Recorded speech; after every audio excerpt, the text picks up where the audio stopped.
마태복음 1장 1절에서 17절 아브라함과 다윗의 자손 예수 그리스도의 계보라. 오늘부터 마태복음을 묵상하게 되겠는데요. 이 마태복음은 12세기 전까지, 아니 20세기 전까지 마태복음이 가장 먼저 써졌다고 생각을 했었는데 20세기 들어와가지고는 마가복음이 먼저 써졌다, 이렇게 얘기를 하게, 정석으로 인정하게 됐습니다.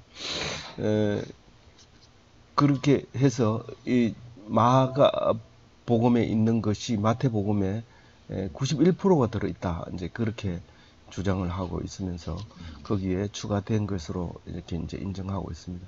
이 마태복음은 마태가 썼는데, 마태는 예수 그리스도의 제자로서 세리였죠. 원래 이름이 레위였는데 세리로서 유대인들에게는 싫어하는 사람이었죠. 나쁘게 그냥 세금을 내는 사람이 세금을 자기가 적게 낸다고 하는 사람은 없습니다. 많이 뺏어가고 또 그리고 잘 산다는 이유로 아주 싫어했던 레위인데, 그 레위는 이제 마태로 불려지게 되고, 마태는 이제 마태복음을 쓰게 되기까지 이런 큰 일을 하게 됩니다. 예수의 제자의 명단에도 들어가고요. 그렇게 이제 들어가는데, 이 마태복음에서는 사도행전과 마태복음에서는 자기 이름을 한 7번째 넣어주지만 다른 데서는 다 4번째 이렇게 넣어줍니다. 그러니까 마태가 중요한 제자였던 것은 사실이었죠. 근데 이 마태는 지금 마태복음을 다른 사람한테 쓰는 게 아니라 유대인에게 쓰고 있습니다. 그렇기 때문에 유대인은 이 족보가 아주 중요합니다. 그래서 족보를 제일 앞에 넣습니다. 이 누가복음의 족보가 나오고 마태복음의 족보가 나오고 이 두 군데가 나오는데, 마태복음 족보와 누가복음 족보는 다릅니다. 달라서 여기 이제 내준 자료를 보게 되면은 이 누가복음 족보가 있고 마태복음 족보가 있고 창세기, 열왕기, 역대기의 족보를 이렇게 제가 비교를 해놨습니다. 뭐 어떤 자료를 보고 찾은 게 아니라 직접 찾았으니까 애를 많이 쓰는 것 같죠. 이게 8년 전에 이렇게 제가 정리를 했던 것이 이제 오래 살아서 이걸 또 다시 보게 됩니다. 현대의학으로 비교하면 또 한 번 더 볼 수 있을 기회가 있을 것 같습니다. 그렇지 않을 수도 있지만 어쨌든 이거를 보면 재미있는 것이, 이 누가복음에는 솔로몬이 없고 이쪽에 마태복음에는 솔로몬이 있다는 게 제일 제가 눈에 띄더라고요. 그리고 다른 것은 왜 다르냐, 학자들마다 다 다른데 누가복음은 외가 쪽으로 마리아 쪽으로 족보다, 이렇게 이제 얘기를 하는데 근거는 없어요. 왜냐하면 뭐 외가 쪽이라는 게 있다면, 근거가 있다면 확실히 했을 텐데 그런 거는 아닌 것 같고, 저는 처음부터 이거는 믿음으로 오는 계보다. 왜냐하면 솔로몬은 인정을 받지 못한 믿음이었으니까 그렇게 이제 생각을 하고 그냥 했습니다.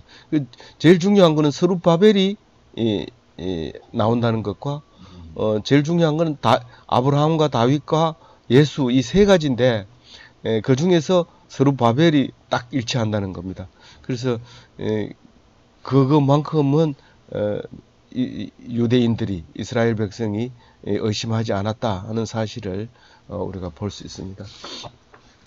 다시 1절로 돌아와 보면 마태복음의 계보를 적으면서 뭐라고 족보의 이름을 뭐라고 적느냐 하면 아브라함과 다윗의 자손 예수 그리스도의 계보라, 이렇게 적습니다. 이 족보에 보면은 파보면 봉예공파, 뭐 이런 담양전시 봉예공파라든가 이 족보의 제목을 적는데, 오늘 1절에 보면 그 제목이 그와 같이 적혀 있습니다. 사실은 다른 사람은 엑스트라고 제일 중요한 것은 아브라함이고 그 다음에 다윗이고 예수 그리스도. 사실은 예수 그리스도를 이야기하려면 이 사람은 다윗의 후손으로 왔다는 것이고, 다윗의 후손으로 왜 왔느냐 하면 왕의 왕위를 가지고 올 수도 왔었지만 또 믿음으로 가지고 왔다. 아브라함의 후손이다 라는 것을 강조하기 위해서 제목을 그렇게 붙여놓은 거죠. 그리고 이제 쭉 이제 그 이름이 나옵니다. 그렇게 보면 제일 마지막에 이제 우리 그 17절에 보면 그 다시 한번 1절과 같이 아브라함 이야기가 나오고 다윗 이야기가 나오고 그리스도 이야기가 나옵니다. 17절과 1절은 양쪽으로 마무리 짓는 글이 되는 것이죠. 그래서 14대씩인데 다윗이 2번 나와야 14대가 됩니다. 다윗이 2번 나오는데 실제로 끝에까지 6절에 보면 다윗까지 하고 또 그 다음에 다윗부터 하고 이렇게 해서 다윗을 2번 쓰면 이게 14대씩 3번 딱 맞게 되어 있습니다. 그런데 연도수를 자세히 따져보면 우리 이 역사서의 연대기하고 따져보면 매우 이제 좀 잘 안 맞는 부분이 있어요. 3절에 보면 헤스론이 나오는데 헤스론은 아마 이집트에 가서 낳은 첫 번째 사람일 겁니다. 근데 이집트에서 430년을 살다가 오는데 그 4절 뒤에 보면 살몬이 나오는데 이 살몬은 기생 라합, 여리고 정탐꾼 기생 라합 사이에서 나온 자식이기 때문에 그러면 람, 아미나답, 나손, 살몬 4사람이 430년 동안 그 자손을 이어옵니다. 그러니까 한 사람이 100년을 감당했다고 볼 수 있죠. 그런데 이쪽에 쭉 내려와 보면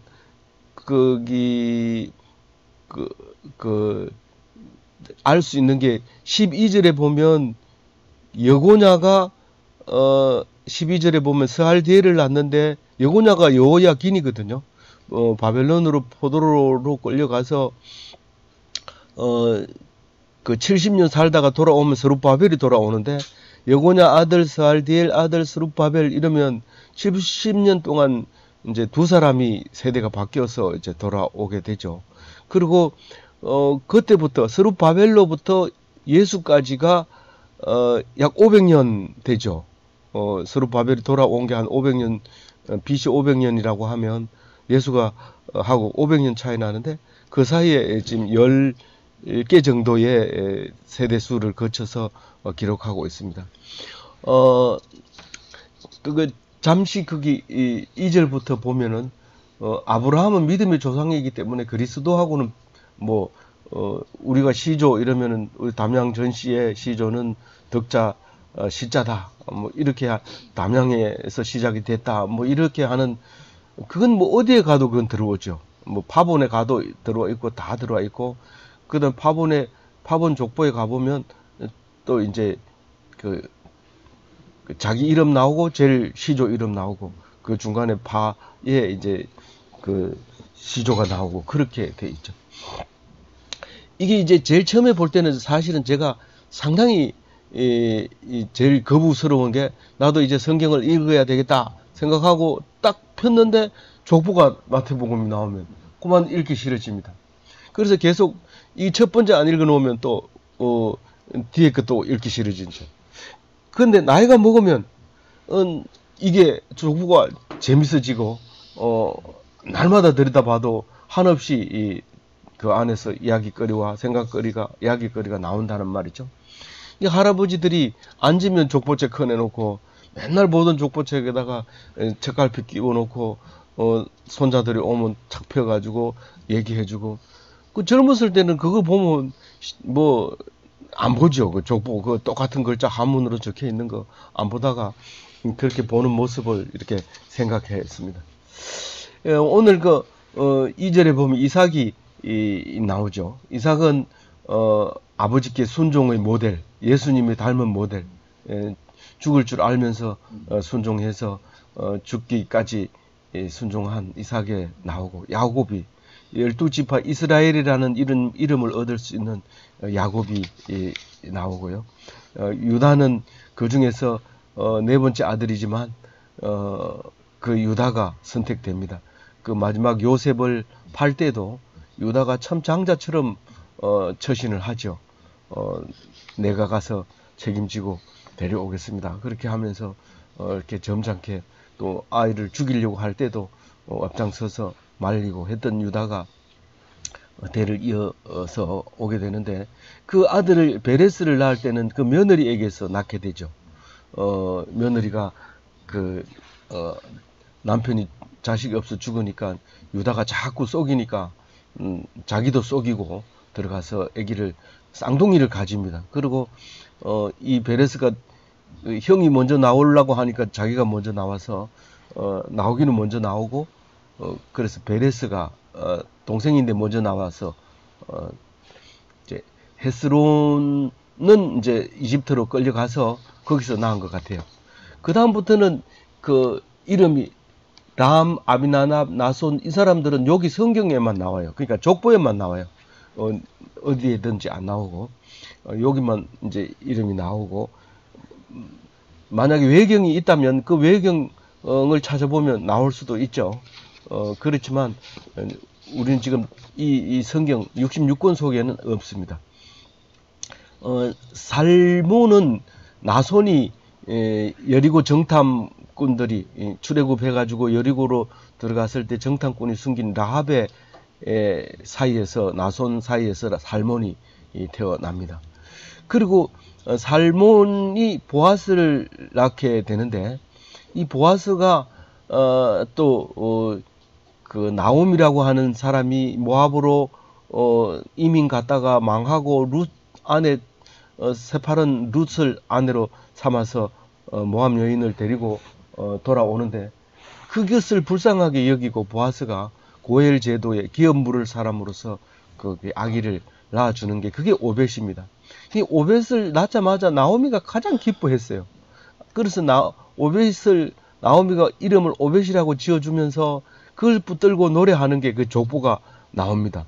거기에 이제 살몬, 보아스, 오벳, 이세, 다윗 이렇게 이름이 나와요. 그 나오미가 노래하는 속에 그게 벌써 나온단 말이에요. 그리고 이세가 나오는데, 이세는 뭐 아들을 8명 낳았죠. 우리가 잘 알다시피. 근데 이 7명의 아들은 자기 아들인 것, 자기 한 어머니가 낳은 것인지 몰라요. 근데 이 다윗은 제일 꼴찌 8번째 아이인데, 이 7번째 아들 속에는 들어가지도 못하고, 기름 부으려고 할 때 7명의 아들이 화장하고 나타났을 때, 그때 다윗은 양을 치고 얼굴에 똥칠하고 바깥에 있었던 조그만 어린 아이였고, 사실 엄마가 나중에 보면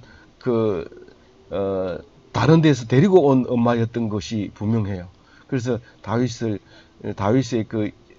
이 외사촌하고 같이 이제 전쟁하는 거 보면 자기 누나의 아들이라는 것을 알게 됩니다. 그러니까 외사촌, 그러니까 이모의 아들이라는 것을 알게 됩니다. 그래서 다윗이 여기선 중요하죠. 예수님은 다윗의 후손으로 왔다는 것을 분명히 말하고 싶어서 하는 것이기 때문에 다윗까지가 14대로 내려왔다. 이 14대는 단숨에 외울 수 있는 거예요. 옛날 사람은. 요새 우리는 전화번호도 못 외우는데 이거 외우라 하면 그걸 어떻게 단숨에 외워요? 그렇지만 옛날 사람은 외우는데 능숙하기 때문에 단숨에 14대까지 외웁니다. 그리고 다윗부터 예수님까지 14대를 2번 거쳐서 왔다. 이제 그 얘기를 이제 말하고 싶은 거죠. 다윗은 왕위가 튼튼하고 그 왕위에서 올 사람이 온다고 계속해서 1000년 이상 이렇게 백성들에게 얘기를 했기 때문에 다윗의 신앙을 예수님이 다윗과 같은 그런 왕위를 가지고 온다는 것을 말하고 기대하고 있을 때 우리는 이것이 쉽게 외워질 수 있었다는 것을 알 수 있게 됩니다. 근데 만약에 이제 솔로몬을 첫 번째로 기록한다면 그것은 아니다라는 거예요. 왜냐하면 솔로몬은 그 자리에 둘 수 없다. 솔로몬은 다윗의 아들이지 결코 솔로몬일 수는 없다는 거죠. 다윗은 그 이새라고 하는 사람은 다윗을 나타내는 사람, 다윗의 이름이 뭐냐 이러면 이새의 아들 다윗 이렇게 해서 그걸 붙이기 위해서 이새가 등장하는 거지. 사실 이새는 한 게 없어요. 다윗이 오직 이제 이새도 다윗을 위해서, 솔로몬도 다윗을 위해서 있는 겁니다. 우리가 아버지가 아들에게 바라고 원한다는 것은 다윗이 솔로몬을 바라는 것과 마찬가지일 겁니다. 내 아들이 잘 먹고 잘 살고 많은 사람에게 존경을 받고 이런 사람을 원하고 있습니다.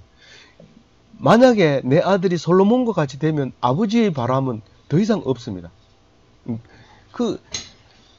그런 솔로몬입니다. 그리고 이 솔로몬도 어디서 났냐면 이세 여기서 뭐라 했어요? 우리아의 아내에게서 솔로몬을 낳고 그 밧세바죠.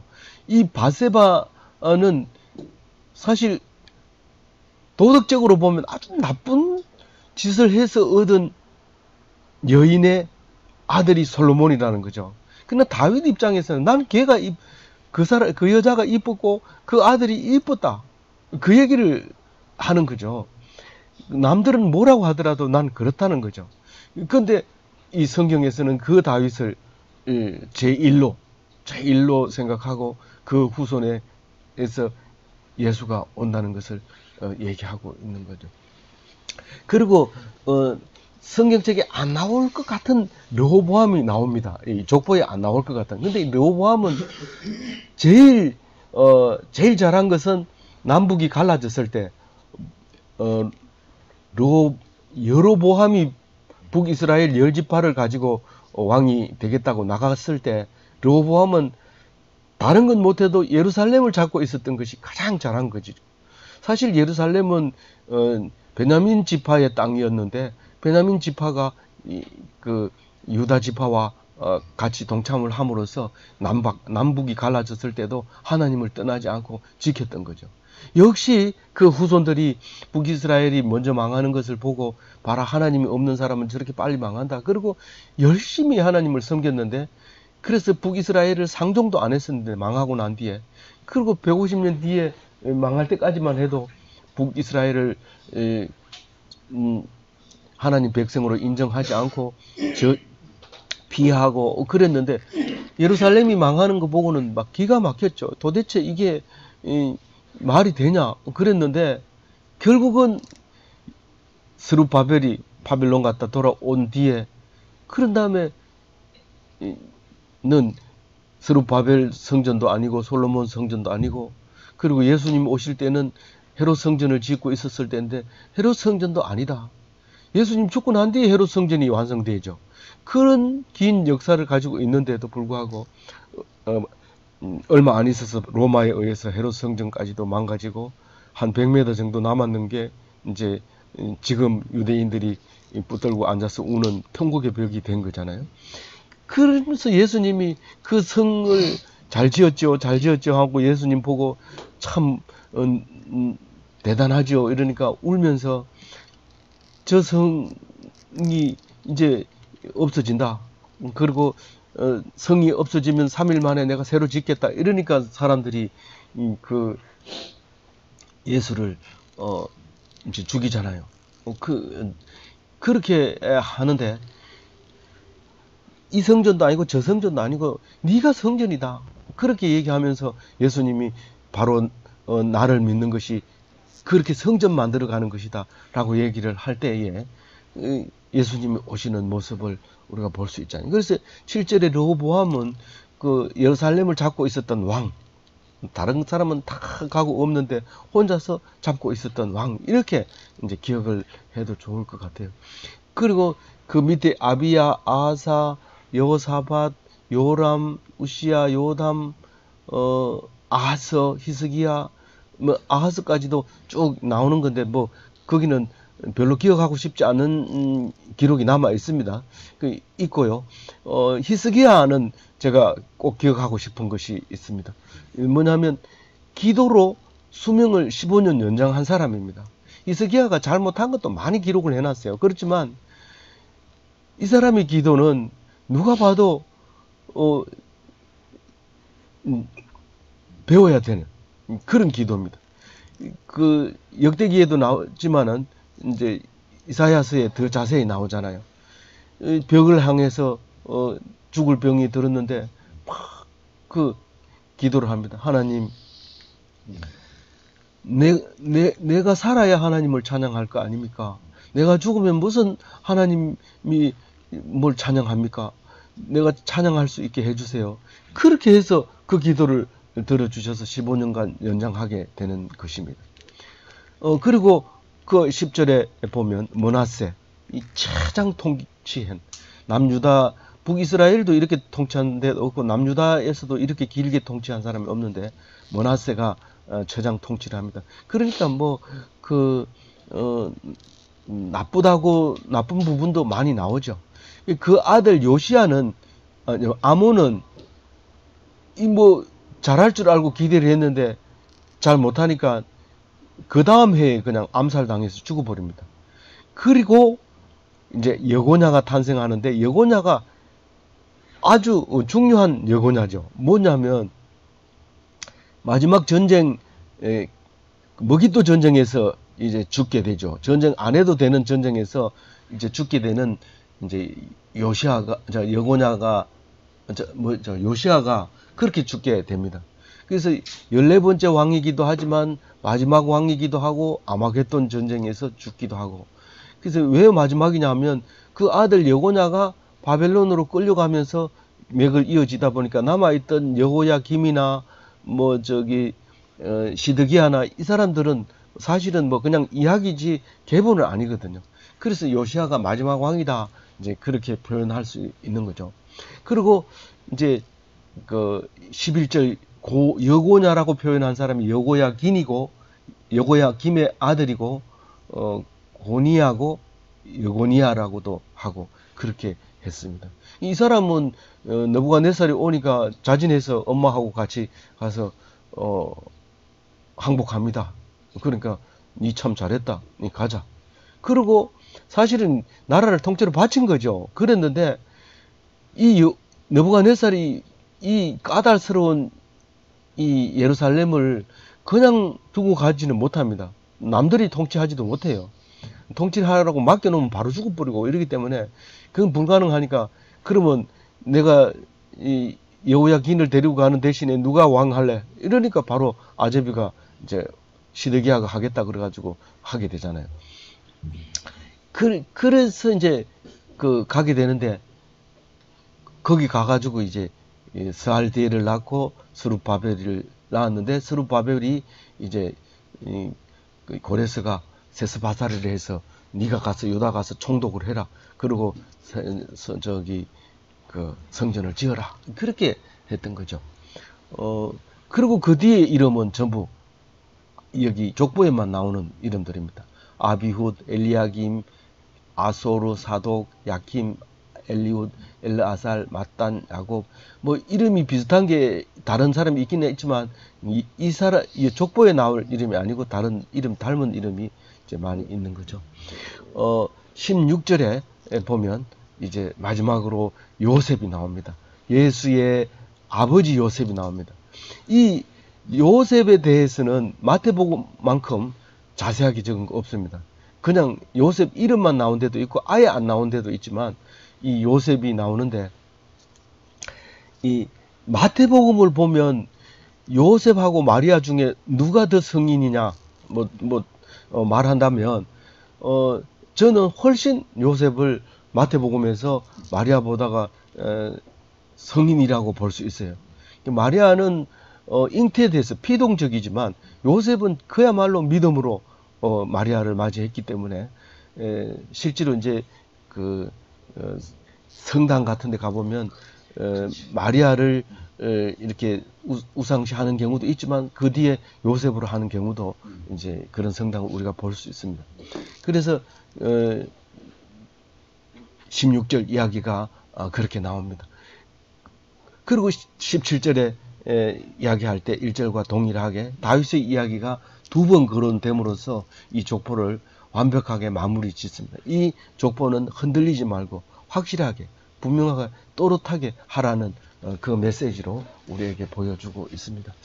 이래서 제가 빠른 시간 내에 족보를 읽었습니다만은 사실은 두고두고 이 성경책을 틈만 나면 족보를 읽고 이야기하고 또 얘기해주고 손자들이 나면 얘기하기가 힘들면 이 족보 꺼내놓고 한 사람씩 얘기해주고 그렇게 하면 할아버지로서의 할 일을 다 할 수 있지 않겠나 그렇게 생각이 되집니다. 아무쪼록 이 족보로 말미암아 은혜 되시고 풍성하고 행복한 기독교인이 다 되시기 바랍니다.